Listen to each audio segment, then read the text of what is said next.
Alright, seems like I've sorted my my audio. I don't think it was actually a problem, just seemed so on my side. Life with crappy internet, but anyway, so let's get cracking. So just again as an overview, I'm going to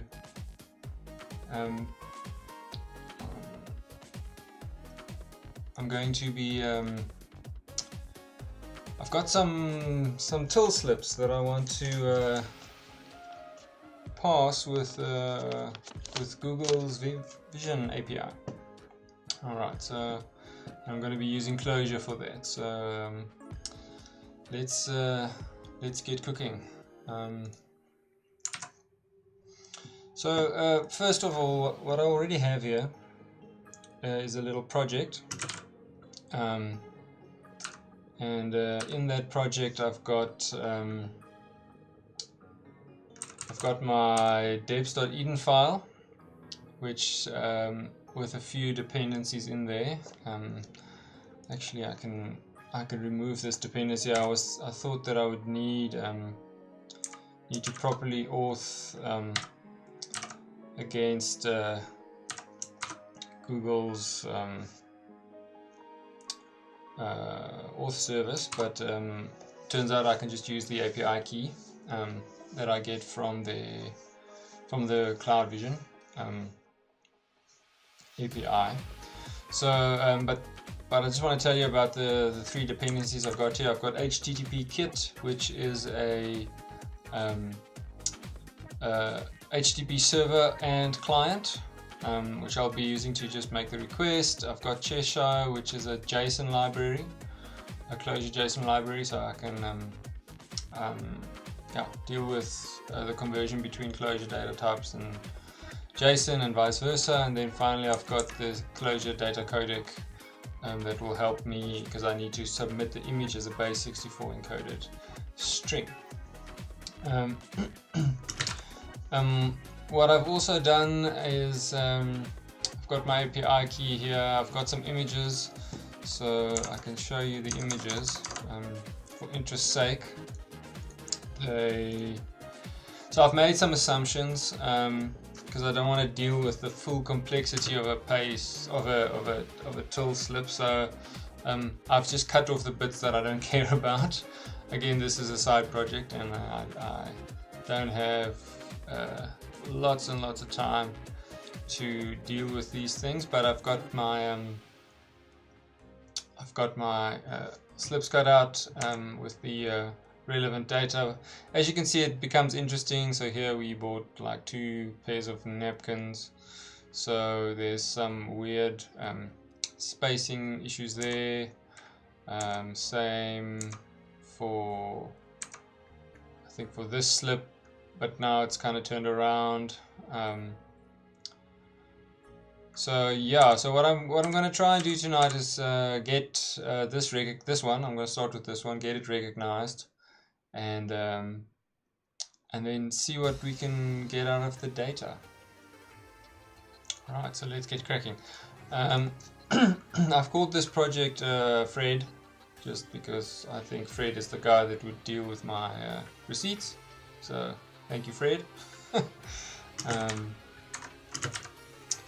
For those interested, I'm running SpaceMax, which is just Emacs with some advanced configuration. I've made this namespace Fred annotate, and that's where I'm just gonna plug in the API call to Google's image API. Right, so let's just quickly have a look at it.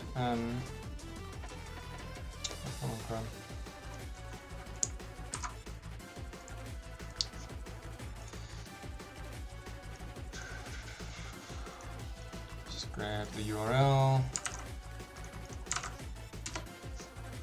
Just want to check what everything is that I need. If I jump over to the REST reference, version 1, I'm looking for image annotate. Right, so let's see, it's a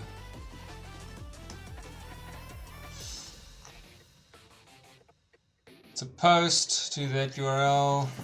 Alright, so let's start building this API. I'm going to start with a function that basically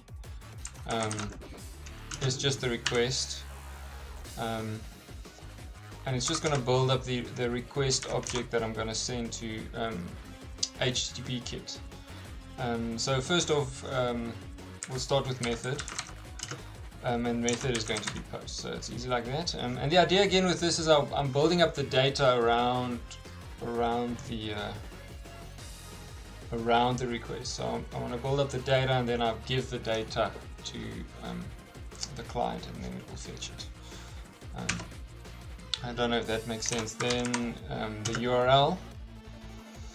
So the URL is this. And then I've done the work just to set up an API key. If we check here under authentication, I'm not going to go there now. I did check it before, but you can authenticate just by passing in a token. So just while we dev, I'm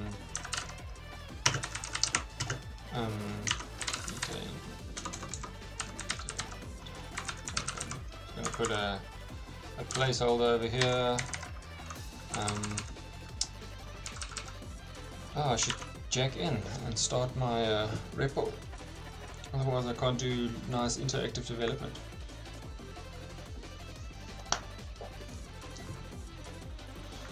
Right, so let's kick it off. Token. So what I'm going to do here is I'm just going to append the token.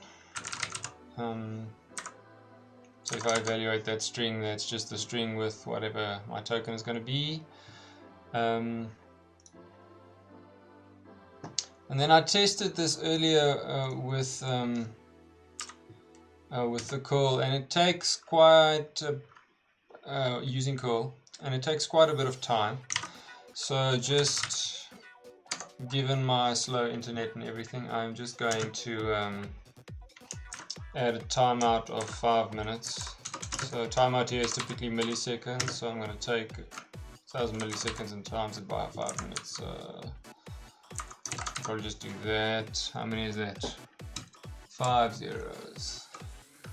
5 zeros. Right. Just I'm making it, yeah, probably be shorter, but oh well, let's do that. All right, and then I need to pass stuff in the body. So let's just quickly check. So the body's got this request. Okay, so I'm gonna and this needs to be JSON encoded. So what's nice about the Cheshire library I've got added here is I can just simply do JSON encode, and then I can give it a Clojure data structure, and it will spit out a JSON string. So I'm going to do that over here. JSON encode, and it's a map, and then that was a request. Requests. Right, and requests is an array of stuff. Of annotate image requests. So let's just go down, see what that is. Alright. So it's got an image, it's got features, and it's got image content. Client image content. Alright. So the image. So you can send multiple images, but I'm just going to do one at a time, otherwise it might take too long. So image and content, and then content needs to be something. So I'm just going to call it, let's just see it's a base 64 encoded string, so I'm just going to call it encoded image. Right, so I'm going to pass it in as a variable. I'll tell you why now. And then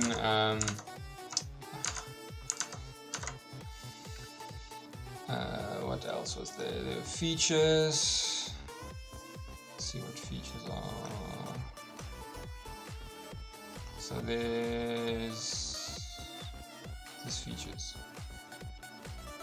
What? Feature is a feature. Let's go there. No.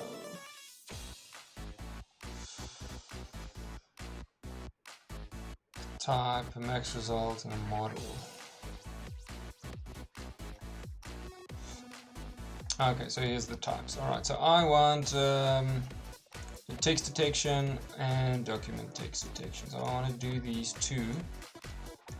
I'm going to do them one by one. So let's just do that. Features. Features will be an array of type.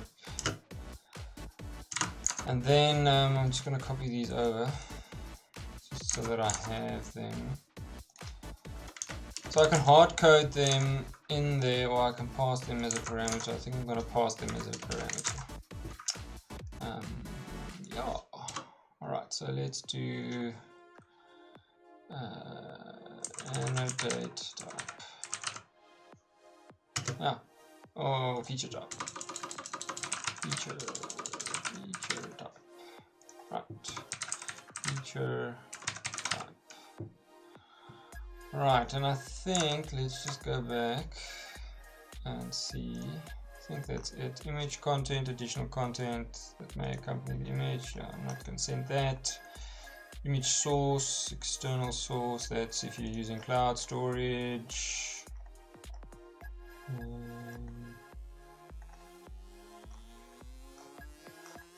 Right. Okay, yeah, so I think that's it. So now, I can evaluate this function and I can test it with some dummy data. So let's say the feature type is foo, and the image content is that. Then when I evaluate that, I can see that it gives me back a post, the timeout, everything that I want. Right. Okay, great. So the next thing I want to do is, obviously we need to have a base 64 encoded string here. So I'm going to make a function. I'm going to make this private. Something else I learned this week is you can annotate, you can add metadata to defines. For example, if I want this token to be private to the namespace, I can just add metadata like so, private, and then if I go to core, so in core I've already got that there. I can do image, and the only thing that's visible to me is request. If I go back and I make this false,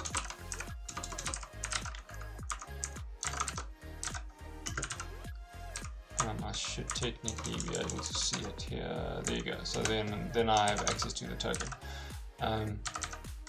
which is nice. I think you can do a bunch of stuff in the metadata.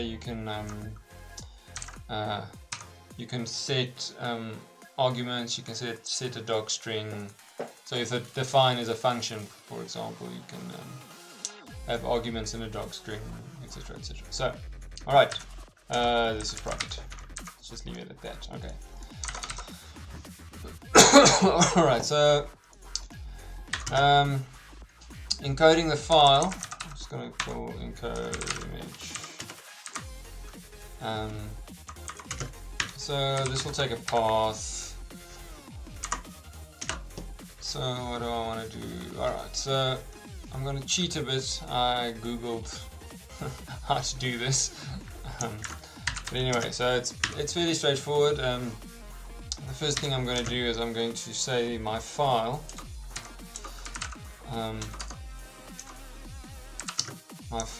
And I'm going to do Clojure IO. Just grab a file like so, give it the path, right? And this will then just obviously path is not defined. So before I do that, let's just test it. I want to grab an image quickly.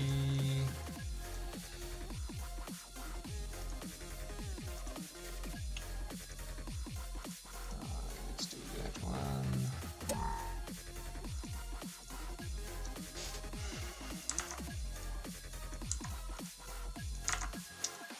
Okay, path. I'll pass in the path momentarily. Let's do. Before we do this, let's do this. Yank. Let's just do it over here, and then we can make a function out of it in a bit. So I'm gonna grab this image. Let's just put it over here again, so you guys can see. Yep. Also, just need to get the path right. So this lives in images or right. Okay. So if I return file here from my let, you can see we've got the file. The next thing I want to do is I want to turn this into a byte array. So I can say I can initialize my array as a byte array. So basically this IO file, you can see up here it's Clojure Java IO, and that just returns a Java IO file. Simple as that. Byte array. I can instantiate a byte array and give it the length of the file. Right. Let's see what that looks like. Right. And it only prints up to here because it doesn't want to. Yeah, I'll explain that in a bit. Basically, it protects you from just printing out a crap ton of data. It will just print up to 100 characters. I think it's 100 characters. 100. Yeah.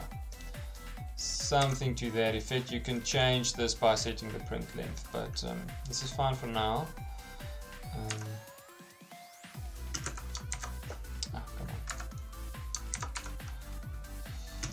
That's not what I wanted. Alright. And then basically what I want to do is I want to open the file and read it into that byte array. So what I'm going to do is I'm going to use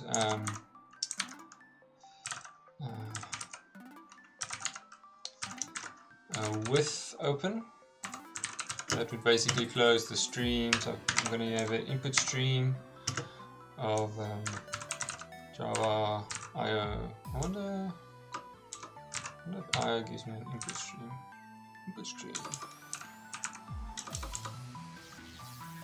I should actually read about this input stream. Let's see what they say.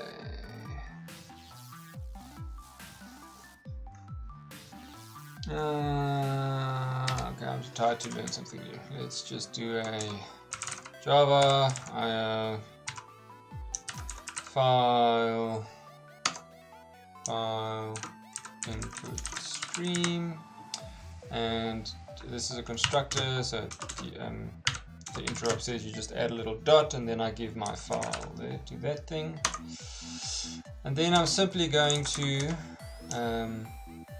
so what this is doing is it's saying open this stream and give it the name is, right? And then once this is done evaluating, it will just close the stream for us, so we don't have to call close on it. And then I'm just going to read my input stream into my array. Okay. What have I done wrong? Files not found. Exception. Java. Right. Let's see. right there.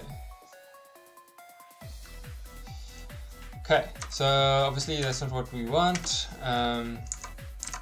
We want to base 64 encode this.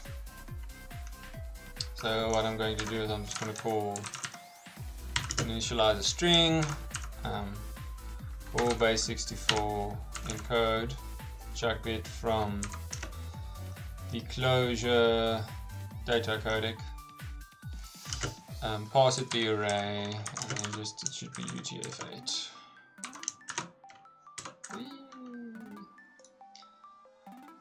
IO like this is my favorite thing, and I'm terrible at it. So anyway, so let's try that, see what that spits out. Oh, it's slow. Why is it so slow? Oh, it might be slow because it's writing the entire thing. Alright. Okay, so while that's going. Oh, there we go. Okay, so there's our base 64 encoded string. Spacemax does not deal well with long strings that are all in one line. I'm just going to kill this. Right, and now this is straightforward. I've proven that that works. So I can just slurp it into this function. And then obviously I can delete that little bit. And then that should just work. Alright, encode image. Nice. Alright, so now let's just combine everything together. I'm going to make a public function called annotate. Annotate. It's going to also take an annotate type, and the reason is then I can do defin annotate text path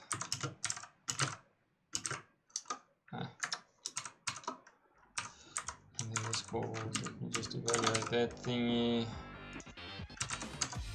annotate like so, path, and then I can do annotate document.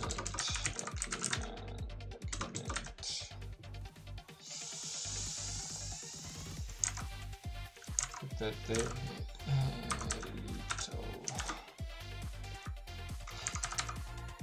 Right, and then technically I can make this another.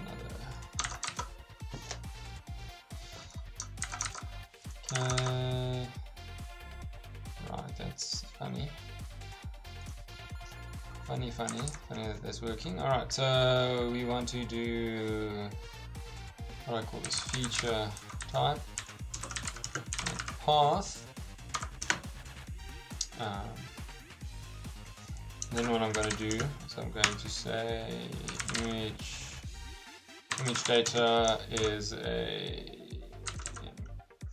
going to pass that to encode image, which is going to return our base 64 encoded string.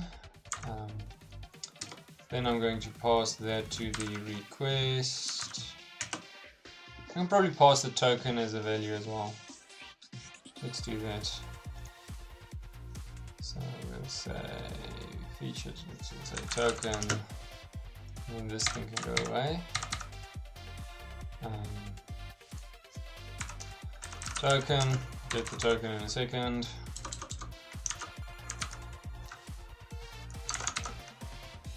And then I can say my request, let's call it request data, the request. Calls my request with the token, with the feature type, and with the image data. Image data. Let's rename that. Let's just put it image data.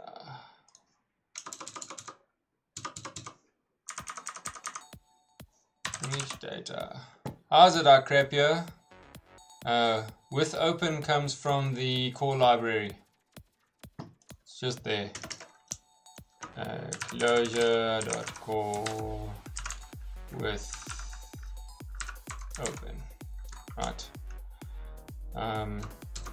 Again, you don't have to use with open, but then you have to call close on your file stream, which so it's typically safer. I remember doing it in C when I was doing C# a lot as well.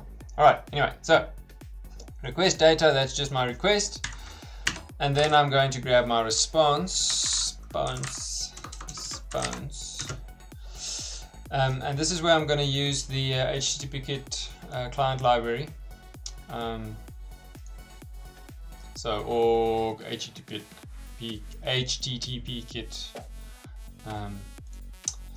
That's simple. I'm just going to do HTTP.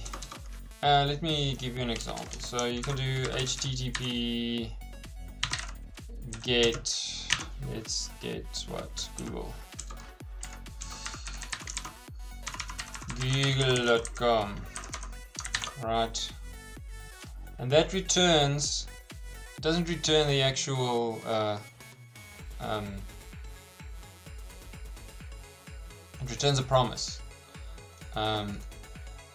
So what I can then do is let my promise, and then at some point I can say deref my promise, and that will give me the value of the promise. If at this point the promise has, so this function dispatches, it goes off and it fetches the data, but so I can do a bunch of other things here while that runs, but when I deref it over here, then it will actually block if it doesn't have the value. If it has the value, it will return the value. So just to show that, there you can see it blocking, and it should return. There you go. Right, so it returns all of this nonsense. Okay, right, simple, like a call, just not a call. Sweet. So what's also nice is you can, there's a shortcode for this, which is a @. So if I do that, that's the same as calling the deref function. So what I'm going to do here is I'm going to just deref it immediately because I want the data. You can also pass, if I remember correctly, HTTP post. You can also pass a callback, and then it will call your callback function. Also, I'm not going to do post, I'm going to do request, because the post is defined over there. And then again, what's nice about this is if you want to, you can set up you can write like a wrapper function that bakes in the token, so you don't have to, and bakes in the URL, so you don't have to do this every time. So if you've got multiple request types, you take that out and you've got a wrapper function, etc., etc.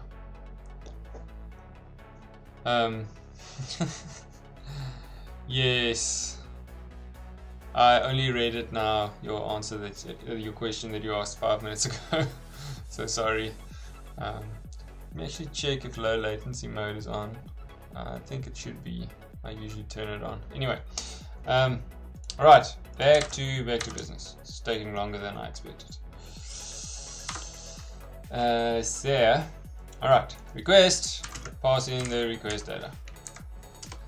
Easy peasy. Okay. But then obviously we need to do something with the response. So I want the annotate function to just return the data with the results. So what I'm going to do is I'm going to say I'm going to do an if. I'm just going to check if the status of the response is 200. If it's not, if it is, I'm going to return valid as true. I'm also going to return the feature type. feature type. Let's call this annotate type. Annotate type. Feature type. See now. Okay, naming. I'll fix the naming later. And then I'm going to return the data. And the data is basically going to be the response body. Response body. So what that is, that's just a thread operator. It's similar to a pipe. Gonna grab body, and then I'm going to decode it. So I'm going to say JSON decode, and I'm going to pass it a function. Just going to pass it the keyword function. Basically what that does is if I do, let's say I've got foo1 and I do JSON encode,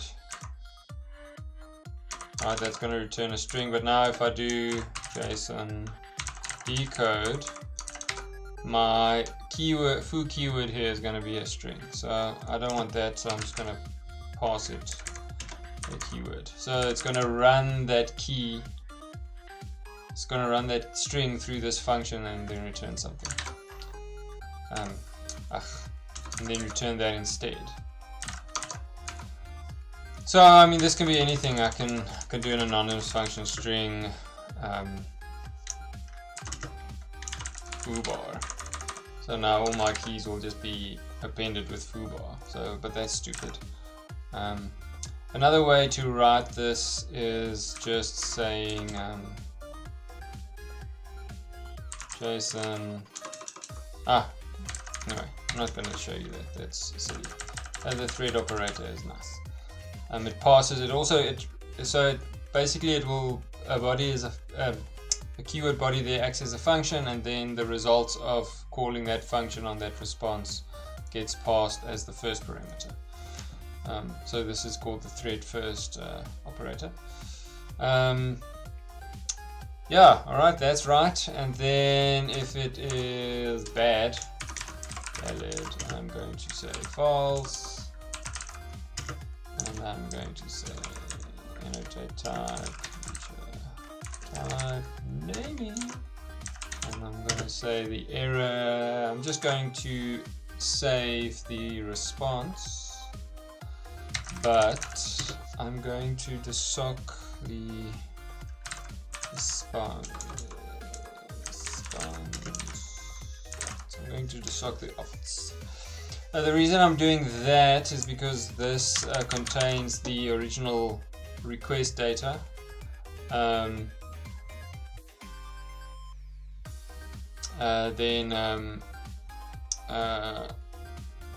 it will contain the token and stuff, which I don't want to do. Oh crap, you want to see the dependencies for the HTTP. Alright, so let me show you just so in my deps.eden file I've got these three external dependencies that I'm pulling in. HTTP kit, which does the HTTP stuff. They make a server and a client. Cheshire does my JSON encoding and decoding, and then just the Clojure or data codec for the base 64 encoding. Right, so this should work.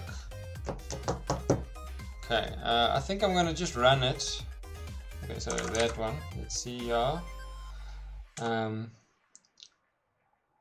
Just gonna grab that file name again. That's not what I want. Alright, so let's do that annotate text. Annotate text.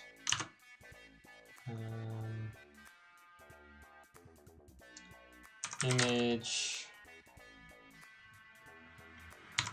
Images. Raw. As it lives there. I am gonna run this. I'm not gonna run this because this is gonna take some time. Let me just run it while it runs. No, I'm I'm not going to run this because I want to write it to a file. So I'm going to do this. Then I am going to say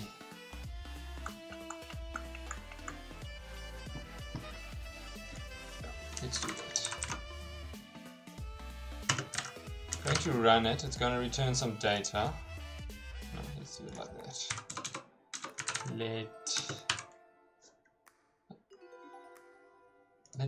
Let's move this to the core file. Right, so I'm going to say let file name let path. No.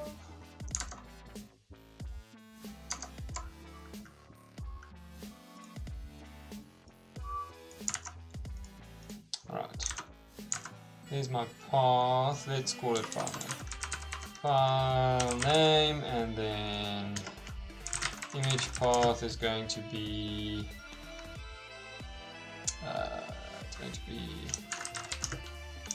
image raw file name, and then what I want to do is I want a data path, and that's just going to be image. I'll just put it there along with the image. And let's do text encoding first. So I'm just going to say text dash file name, like so. Yes. Okay. Then I'm going to say data. Let's just call it image data. Then I'm going to call the annotate function image.annotate text, and that takes the path. So there's going to be the image path. Then it's going to return the image data, and then I want to spit that. So spit is just a shorthand for writing a file. I'm going to spit to the data path PR string the image data, and this I'm going to change this. Let's just do this for simplicity.jpg. I'll write something later that's a bit more better, but currently I just want the Eden data. Right, so this will turn into an Eden string, and that will put it there. Now, you remember earlier when I was looking at that array, it ended with something like that, so I want to prevent that from happening, because I've got a feeling I'm going to get quite a lot of data back for this image. So what I'm just going to do, so I'm going to say the print length equals the print length, and then I'm going to call set print length to integer max value. Right, I'm going to spit it out, and then I'm going to reset that. Print length. Right. Cool. And I forgot something. I forgot the token. So if I go to annotate this token, so I've got the token stored in a file. So I'm basically just going to do slurp. So slurp is the it's like read something. So you can slurp a URL, you can slurp a file, and it basically gets the text at that resource. So I'm just going to slurp my token, and my token lives at secret secrets. So that spells right. Secrets API txt. And I want to just run this to see if it works without giving it away. Right, looks fine. Oops, that's the wrong one. Right, so that works. Okay, evaluate that. Evaluate everything. So now I need to just go away. I'm going to evaluate the whole file. Cool. So there we've got it. So this should spit that. Got a feeling it's going to run for a bit. So let's just going to run it. No such file or directory. Images. Right. And if I jump over here we can see. Oh, it's going to run. Okay. So depending on how fast or slow my internet is, it might take like a minute or so. Anyway, so let's continue. Let's continue to wait for that thing to complete. Alright, so anyway, so that's fine. While that's busy, I'm gonna just the next thing. So I mean, what I'll eventually end up doing is grabbing, like, making this more generic so that it looks at a folder, reads the entire folder, and then pushes the data. I want to put all the slips in a folder, and then it should just run past those files, get the data, like do a proper like workflow import thing. Right, I think it's done. Let's see. Yay, there it is. So you click that, and there is our text. There's our nice little Eden data. As you can see, it's quite a long file. I'm gonna put this back over here. Alright, so let's look at that. So just as a reminder, the image that I sent looks like this. I just want to do something else. I want to run the annotate document to. I want to do that as a document. Just want to run that too, and I want to see the difference, because the document would look more. So it's going to grab paragraphs, and I want to see if it grabs that as a paragraph or that, and then that separately. Because if it does that and that, then I don't really care about. Yeah, let's see. Alright. So I'm just going to execute that. And while that's running, let's do this. Text data. I'm going to call it text data. Text data, and I'm going to just. I wonder if that'll work. This should work. Slurp images raw text that thing .eden. Alright. Okay, there, it's done. How big is the upload?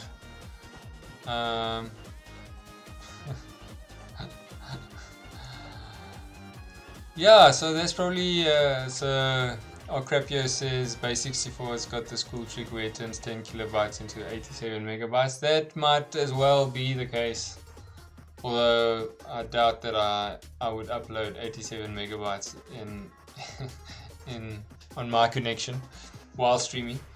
But it might be that, I don't know, I'll look at some point. Regardless, we've got the data, which is nice. I just want to do C. This should technically be a string. Yeah, so I can do read string. Read plus string, what's that? Like read, I'll take the same arc. String must be a line number pushback. Not using that, just doing that. So basically what read string will do is it will read this in data into, it will read the string into in data. So it will decode the and then I'll have some nice Clojure types. So let's do the same for document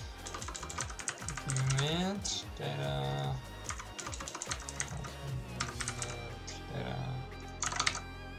Right. Okay, now we can start exploring this data. So I'm gonna just do this. I'm gonna say text data, and I want to see the type of this data. So the type is a persistent array map. Right, so I can do keys on that, and then I can see what the keys are, and then I can check valid. I'm going to throw this stuff here. Why is it doing it below?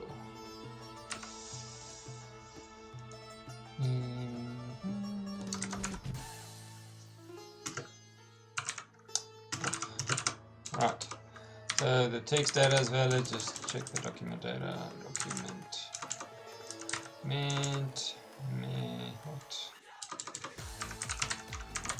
data. It's also valid. Okay, great. So we've got some valid data.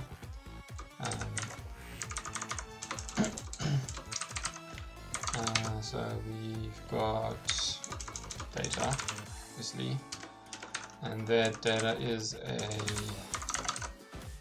array map. So I can call keys again. Responses. I have a feeling this is a vector, yeah, so I'm going to just grab the first item. So if I remember correctly, the response for this, so if we look at that one, it's Abbey Road, City of Westminster. The first response, the first response would be your feature. Yeah, so that would be your feature. So we're just going to delve into that one. And then text annotations. Okay, so the first of the text annotations will have all of the text, and then it'll have the individual bits of text. Alright, so first, let's check again. It's an array map. Okay, so text annotation, full text annotations. What's the difference? Let's go, they don't say. Alright, we'll check it now. Grab the text annotations. Go and type that. That's also a vector, so I'm just going to grab the first one.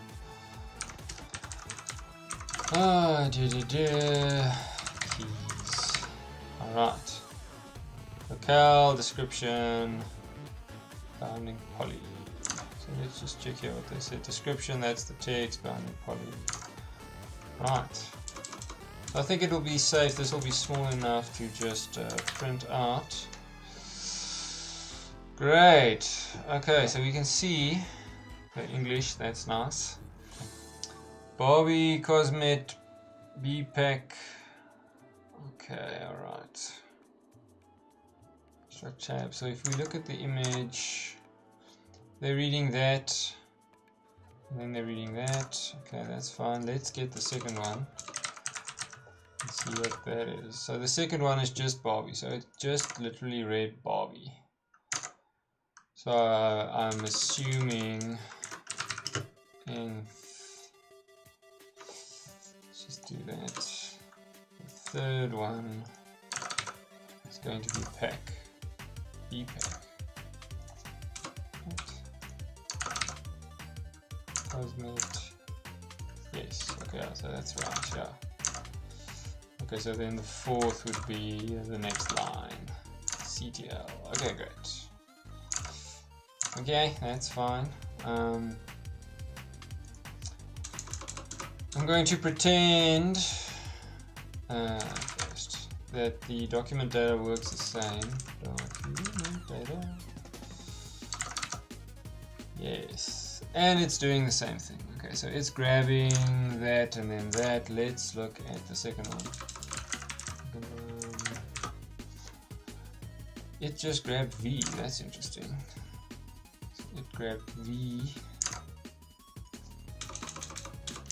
and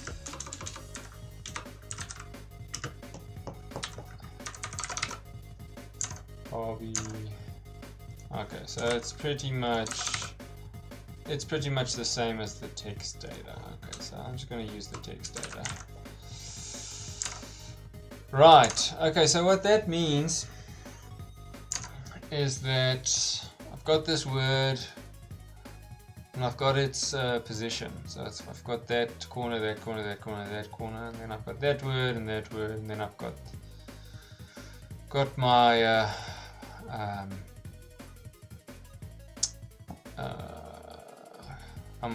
the price over there. So what I want to do is I want to construct these rows. Okay, so an easy way would be to just match the top left corners. Let's just check what they look like. So I'll do that. X and Y. I wonder if it's X. Let's see if we can find out.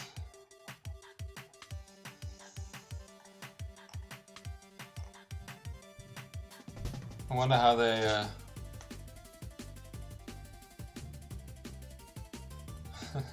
yes, oh crap, yeah, you do need the data discovery in your real life. Just do Clojure. Clojure is life. Clojure is real life. I'm getting tired. Alright, so XY, let's see.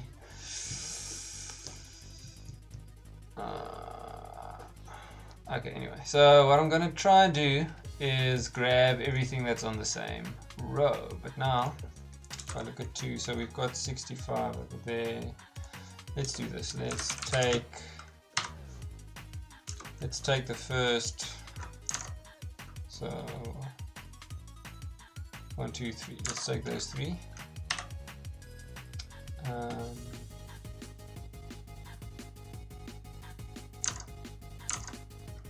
Before I do that, I want to see what the fourth one is. Okay, the fourth one is CL, so it's going down. So I need to sort it. Okay, so I'm just going to take. I'm not going to take 5 over here. I need to sort it because now it's going Barbie, Comet, BPAC, CL, PD, bit, and then it's doing that. And I don't want it like that. I want it to go Barbie, Cosmet, BPAC, 40 Rand, CL, PD, DDD. So I want to sort by something. So sort by can be a function: top left, bottom right, top right. Cool. Thanks. We'll see now. So we're going to start with this first one. So this I can destructure keys. So sort by is a function. Looks like this. Sort by takes a function. So let's say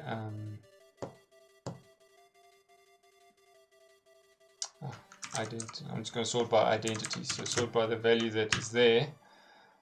3, 4, 5, 1, and then I run that, it's going to sort it. Okay, we're going to do the same. I'm going to say sort by, and I'm going to destructure. So this text annotation, this sort by is taking a single one of those. So it's taking this shape. me copy this shape in here just so that we have it as a reference.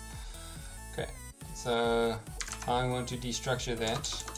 I can do as a vertices as vertices. Okay, so I can do that, and then I can do. So this is going to be an array. So I can do one better. I can do first. So let's call this x1, y1, y1. Okay, now let me not confuse. Let me write a little function over here. I'm going to say defn sort by verts.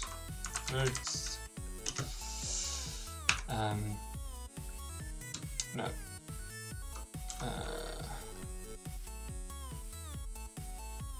Top left. Yeah, top left takes a what's this called? Oh, it's called an annotation. Oh, it's right there. Takes a annotation. Okay. And then I'm going to say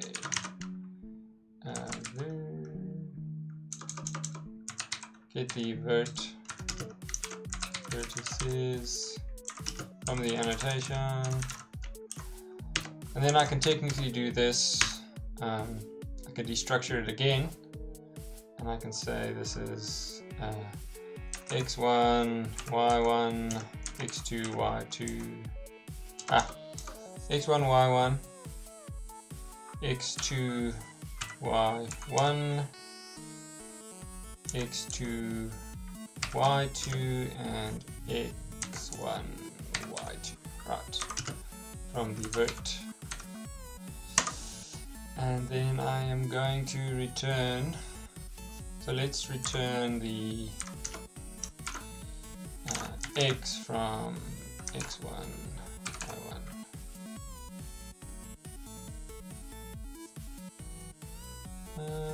Yeah, let's do that. So it's going to return, so it's going into vertices and grabbing that one. Clojure destructuring is pretty cool.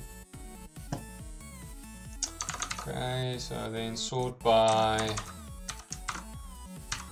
top left. And then I'm going to take 6 of those because I don't want to print out everything. And then I'm going to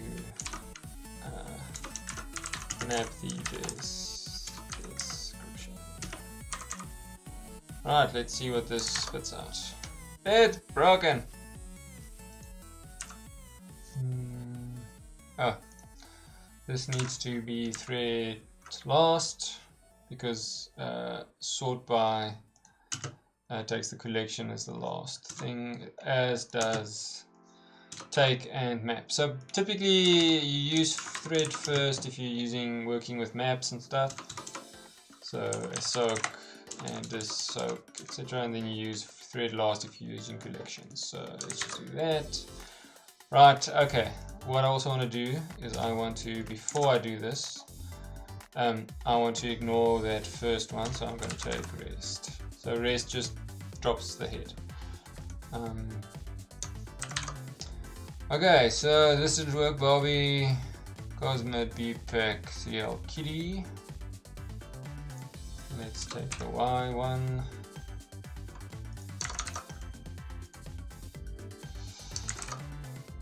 That also didn't work because it's the same value. And what am I looking for?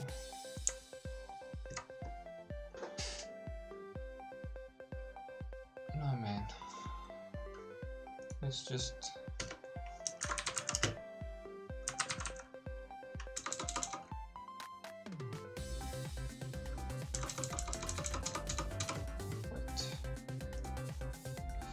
let's do that and that and that. First top left. nil. Ah, that's not fun.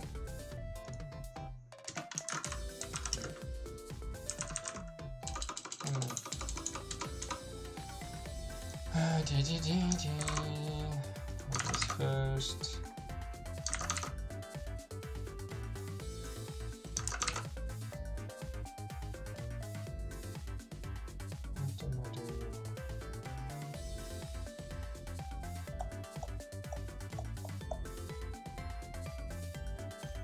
That's right.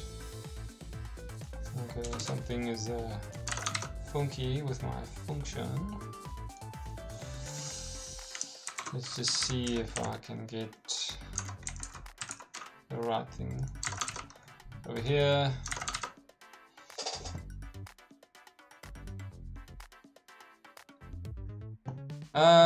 Pizzos asks, can this be used on a Raspberry Pi to OCR the license plates on the cars at my gate? So sure. So what you can do is, instead of running Clojure, is you can run so the Raspberry Pi typically can use JavaScript, right?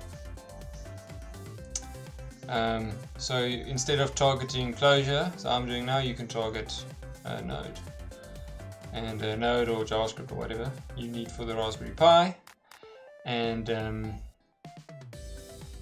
yeah, then do exactly the same stuff. Do the request, get the image, wait a minute, wait 2 minutes for the people at your gate to drive away, and then pass the image. So technically yes, you can, but it might be slow. But yeah.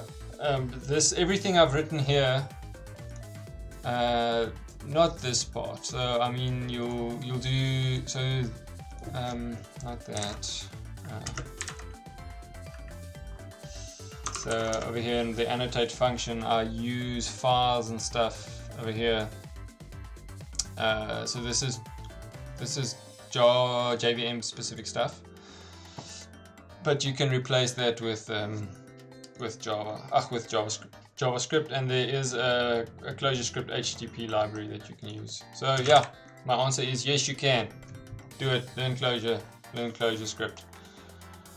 Alright, we were over here trying to see if why this is nil. Why are you nil? Vert. Must be something wrong with my destructuring. Still nothing. Annotation. Wow. Oh, I'm an idiot. Alright, so it's inside the bind. Okay, alright, so that. Let's do this. Get in annotation. Bounding poly. See, I pasted this data structure down here, but I did not look at it. Bounding poly vertices. Yes. That should work. Let's make that an X. Let's start over. 202. Cool. Nice. So, right. So let's check that out, check that out. That. Great. Barbie's here. Okay, so goes X goes vertically. Yes. Oh, my brain's broken. And Y goes across. Is that what you said? Oh crap, yeah. Probably. Why? Oh, it goes. That's weird. That's an interesting result.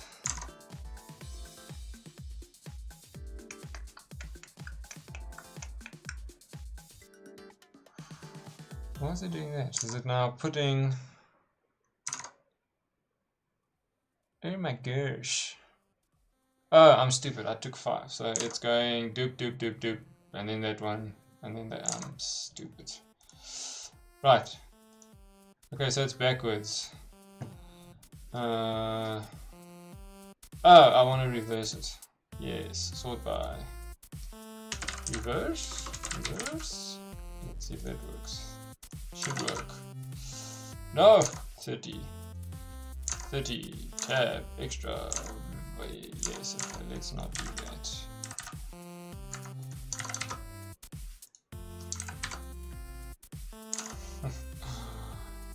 Why?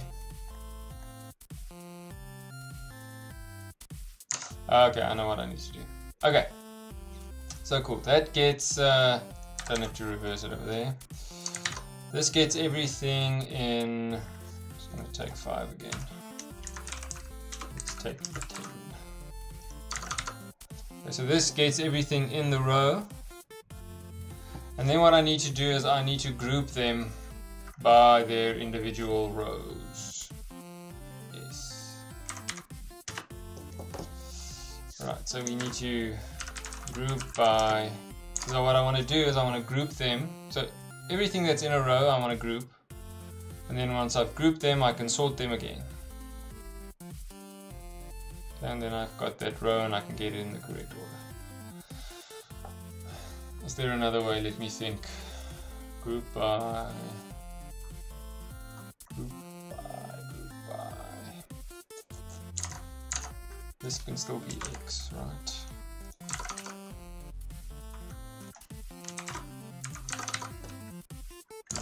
Needs to be Y. Left.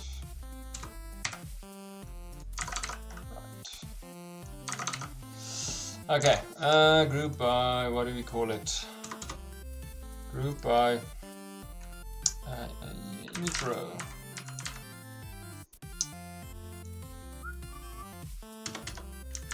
Defen image row. So this needs to return something that it could group by. So as a silly experiment I can just group by I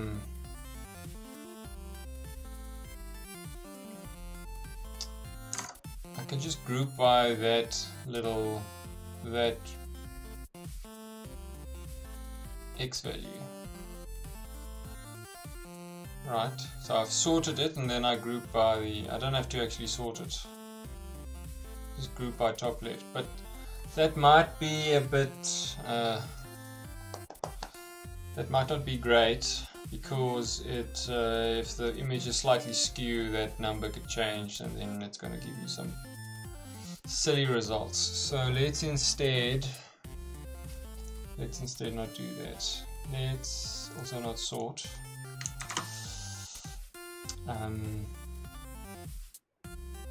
Okay, alright. I'm going to do the following. I'm going to pass this through a transformation function. Yes, so that's what I mean. That's what I'm going to do is so what I'm thinking of doing is instead of just taking the Y is grabbing like the height and then a percentage of that height, and then if the next one is like within a percentage of that height, that's how I'll know they're in that group. So I can't do it with a sort, and I can't do it with a group by. I don't think I can. So what I'm going to do here is I'm going to map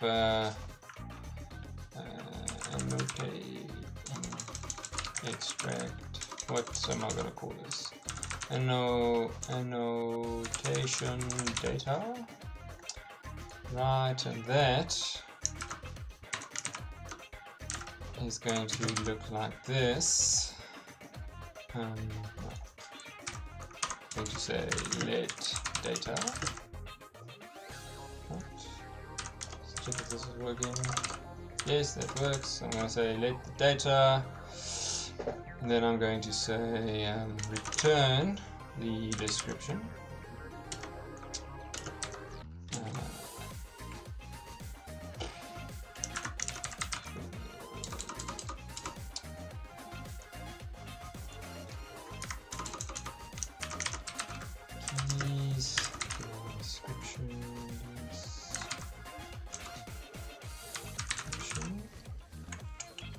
No man.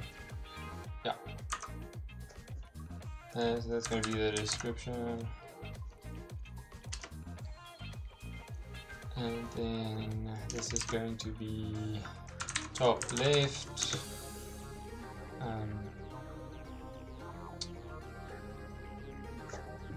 Yeah, top left. Okay, so this is, let me just not complicate this too much. Description, bounding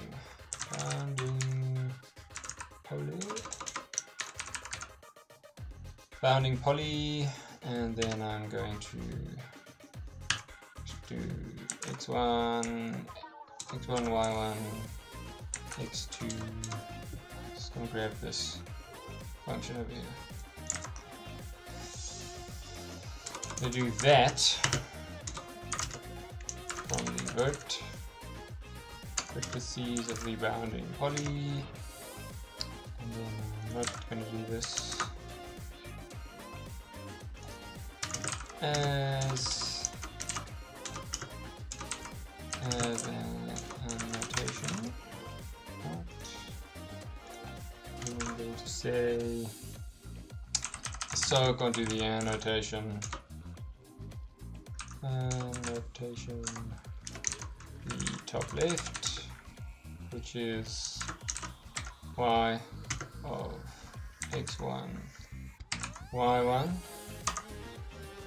and then I'm going to say the height is minus the x of x2, y1,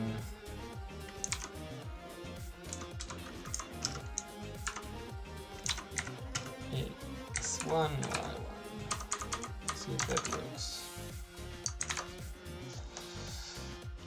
Yeah, that seems about right. So now I've got a height and I've got top left. Right. Sweet. Okay, great. Cool bananas. Alright, so now let me just turn this into a function.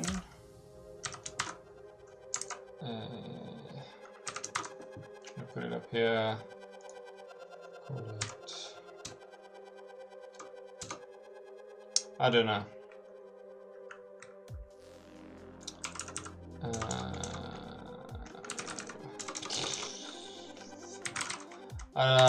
I can't think of a better name. I'm gonna put that in there. This let can get removed. This can get removed, and then this can get deleted.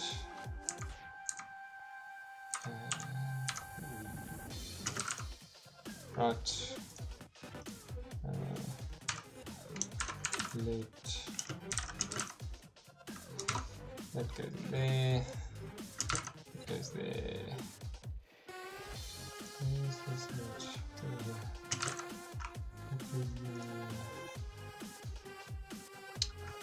Oh no! Screwed something up.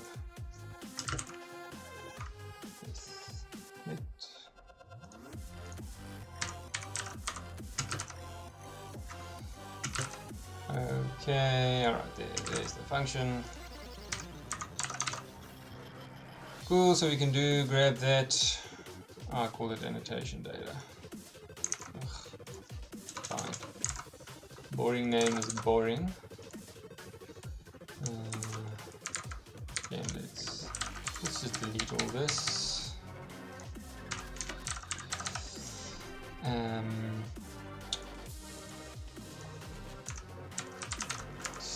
Spits out what I'm expecting. Top left, height. Right. Great. So now I can do sort by top left. And this function can go away. Alright. Now what I want to do is I want to do a recur. So let's do this. Let's say let relevant annotations. Let's grab that. Okay. And now what we want to do is we want to loop, and we're starting out with the result. Let's start out, we call it rows. Rows is an empty vector. Current row would be an empty string. No, current row won't be an empty string. Current row x. Yes.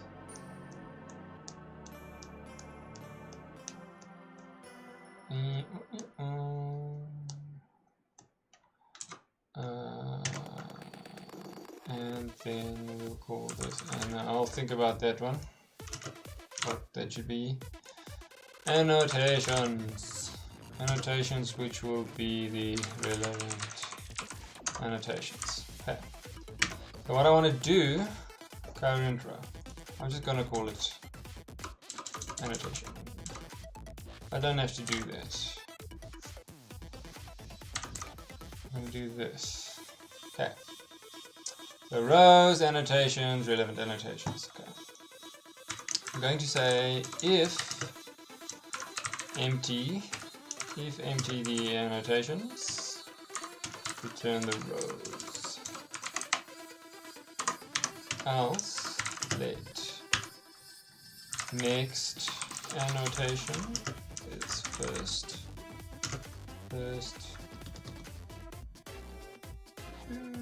No. So I want this next annotation would be the first of the relevant annotations. Yes, and the relevant annotation should be the rest. Okay, so what I'm going to do is I'm going to take the first one compared to the second one, if and then based on some factor, if it matches, I'm gonna include it. So this is also needed. Insert current row.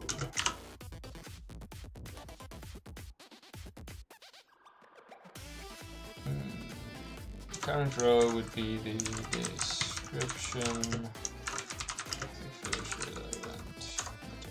Okay, so let's do this instead. Let's say next annotation is the first of the annotations. Then don't do that first twice.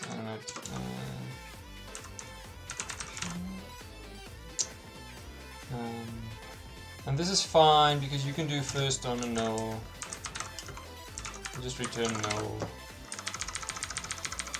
and you can do a lookup on a null. Just return a null. The close closure is awesome, and a null pointer exceptions aren't. If it matches the factor, it means they are still in the same row and gets added to the vector for that row. Yes, you're right. It should not have a string. It should be current row. Should just be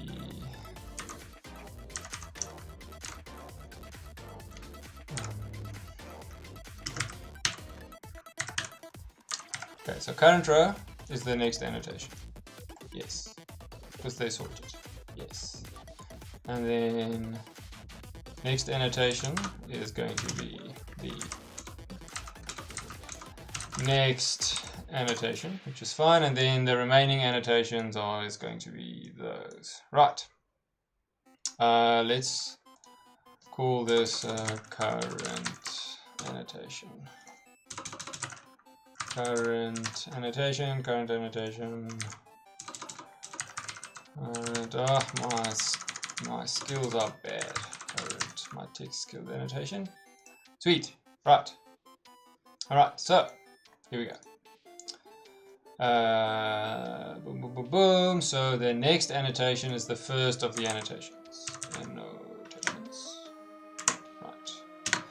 And then I can do same row. And the other nice thing about Clojure is this, except that one. This is all valid Clojure. That's a valid Clojure name. I don't know why you do that, but you can. And then I can evaluate that. And again, one more reason Clojure is awesome. So what you don't have to do in Clojure is you don't do has something or is something. You just, oh, not that. You don't do that. You can just do that. It reads better, in my opinion. Cool. Annotations. Where are we? Alright, I went off on a little tangent there. Same row. Same. Jeez. That's the kind of function name only a mother could love. You are right. I need to put the chat on the stream. Alright, current row. Alright, same row.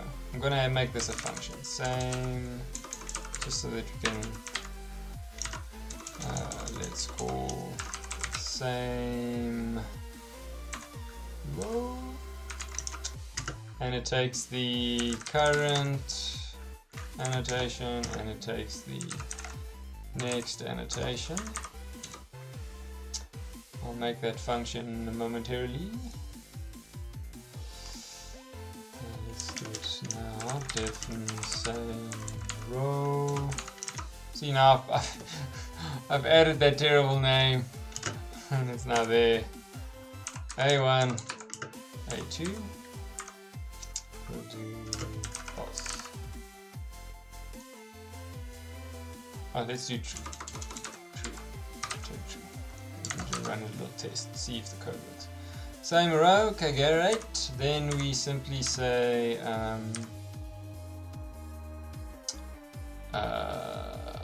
let's just do an if same row. If they are in the same row, then we loop. We recur. So we call this function again. So we recur it.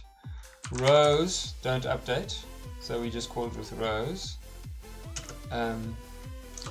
We conjoin with the current row the next annotation.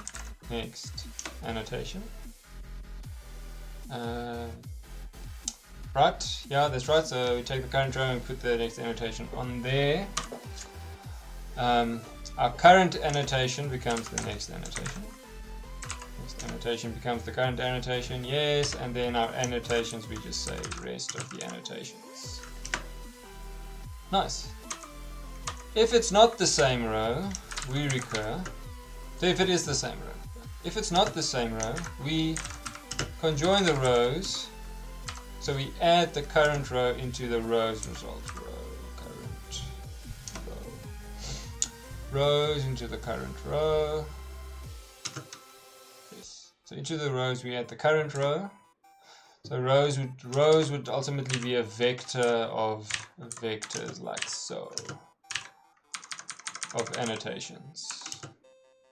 Anyway, just so you can follow my thinking. Then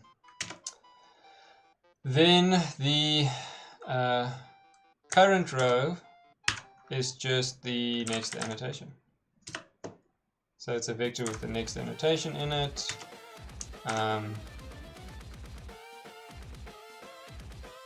The next annotation is the next one, yeah, so that stays the same, and then the rest of the annotations. So let's try this technically, because that's true. This should add everything into one vector. Oh my gosh! Nothing happened. I made a boo-boo.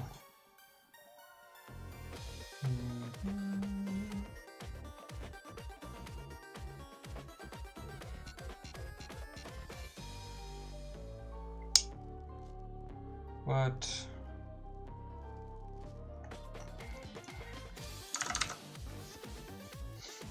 Okay, that's not right. Rows.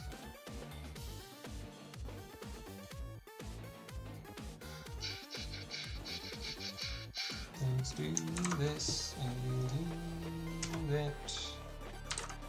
Relevant annotations is everything, so that's right. Oh, we got an empty vector result.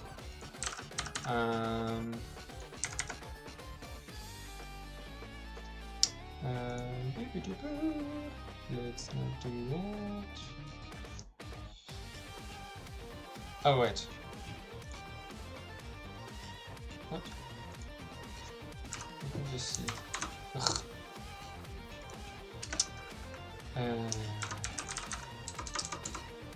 First, geez. Current annotation. Yes, that's right. That's right. We've got everything we need there. Top left, height. Yeah. And just try to check if this is as we expect. Rest of the relevant annotation.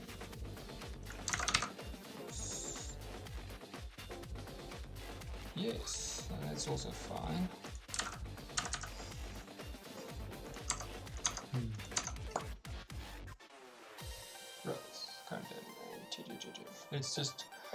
Let's step through it slowly. I'm gonna do some right.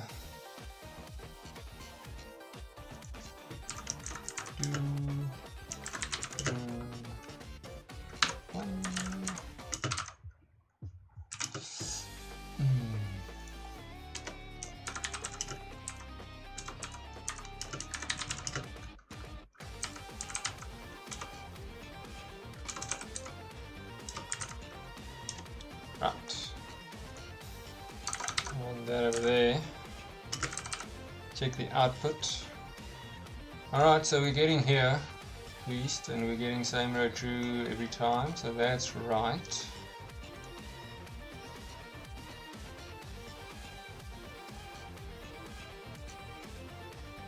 Oh, okay. I know what happens. So it's I never add that one into the rows. So what I need to do here, okay, makes sense. So the last result never gets added back into the rows. So I'm just going to conjoin rows as a last step. There we go. So it's an array of bounding polys of annotations. Right, that's nice. And if this thing returns false, where is it now? False. Falsy falsy, then that should be slightly different. So there's a row, there's a row. Okay, things are working. Nice, nice, nice, nice. Okay, this is a horrible function. Anyway, sweet. So let's call this function extract rows, and it takes some annotations. Then I'm going to yank this thing. Let's just yank this entire thing. Yank. Put it there. This becomes annotations. This doesn't have to be there at all.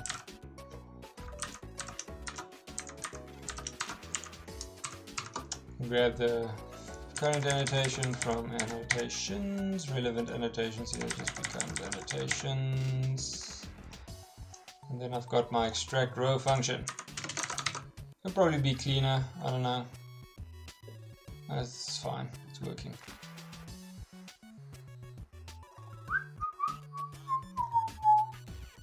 and then we can yank our little friend from here, put it over there.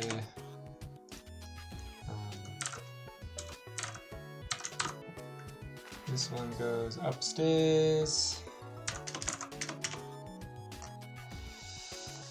And then we simply call, we sort the data, and then we call extract. Okay. I'm going to move that in here because it makes more sense. Annotations. What's it called? Sort by sort by top left and notations. Put you there and then annotate the data and then extract rows. Extract rows. And we get the same thing. Great. So goodbye to you. Nice, nice. Now we need to implement this little function. Okay, let's almost start with a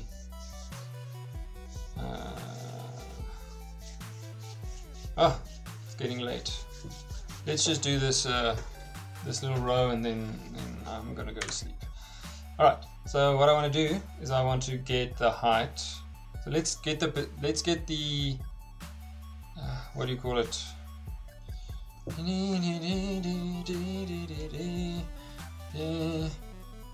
Delta. Delta. And let's just do, I don't know,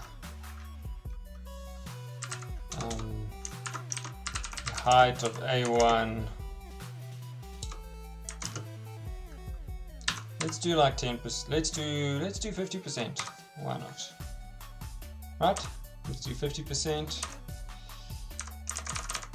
That's it. And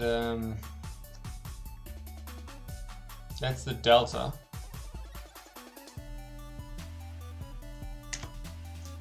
And then what we want to do is that's not the delta. That's the tolerance. Tolerance.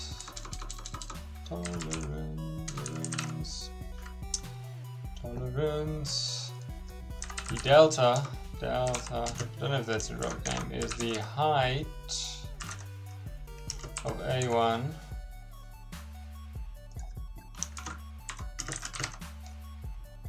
minus the, no, not that.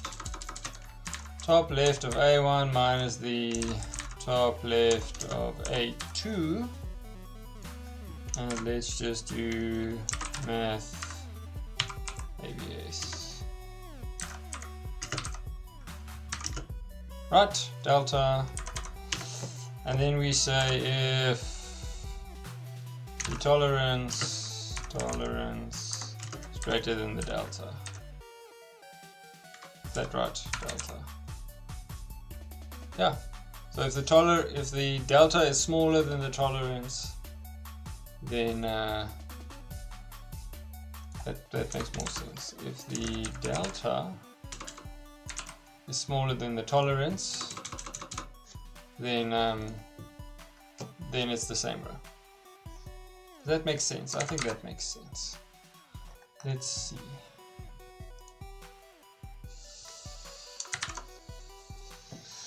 Right, 40 Rand, Barbie, Cosmet, B-Pack. Alright. No, everything is in the same row. Okay, wait. Let's grab some dummy data. I'm gonna grab you. And then we're going to do this. Apply. No, it's going to be same row. Bet and bet. Okay, we're not caring about this. Not caring about that. Caring about bounding poly. Right. Now the first thing I want to do is I want to return tolerance delta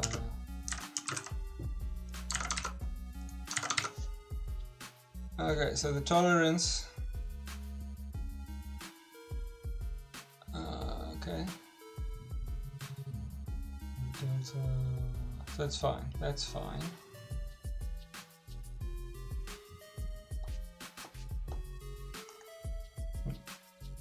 Let's make it just for interest's sake. It's the same row. Let's make this like 800 and it's false. Okay. So it seems to be working. Am I doing something weird? Let's not see.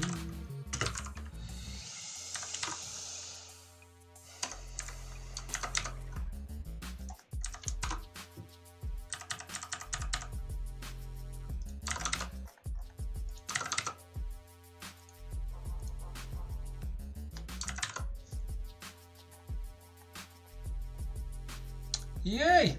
Alright. Oh. Map. Description.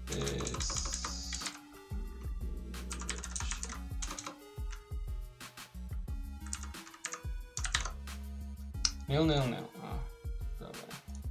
Ah, can't do that. I have to map.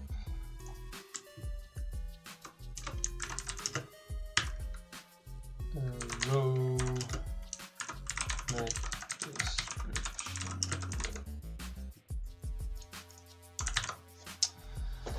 Sweet, let's pull up that image to see if this is fun. Right, 40 Rand Barbie Cosmet V-Pack. That, right. Cool. Let's now do this.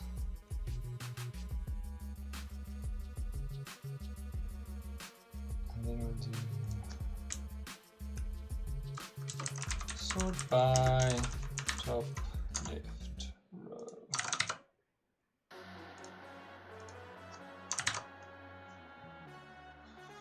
row. What? Some 5. What are you saying? I wonder why the top left of that is so much. Why? Why is it over there? Why is it on the left? It's convenient.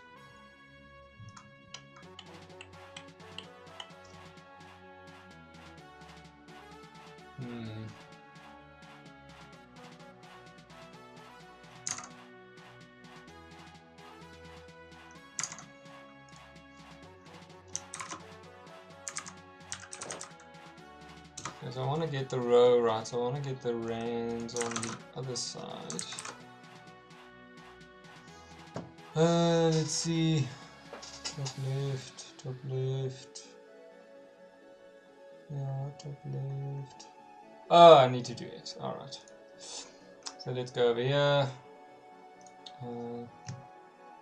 Top left.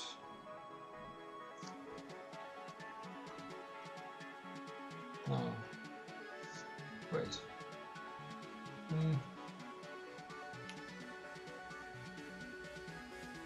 Yeah. I want to sort by the X.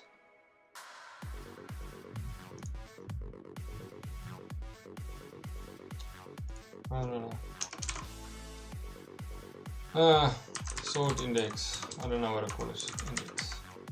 Sort index is just X of X1, Y1. Do that, and then so tired. Amazing! We did it! Rows of data. I'm now tired. Right, so Barbie, Cosmet, B-Pack, 40 Rand. Let's pull up the image. CL Kitty, vote yes. And it is working. Alright. Okay, I'm gonna call it a day. Or a night, a late night. This is, so the next challenge would be, let me look at where's my other images.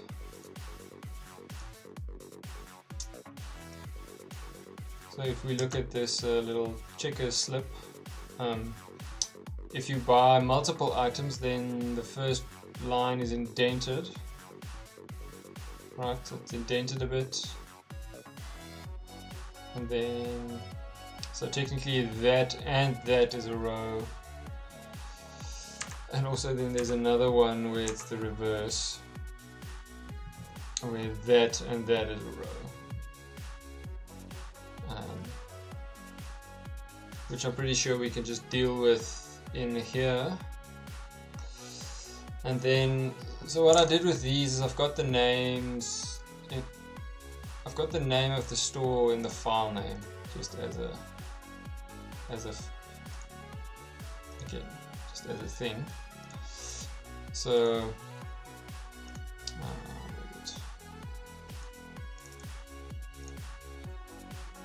so this was bought at clicks or whatever. So I can then just do a multi-method that says if there's an indented row, then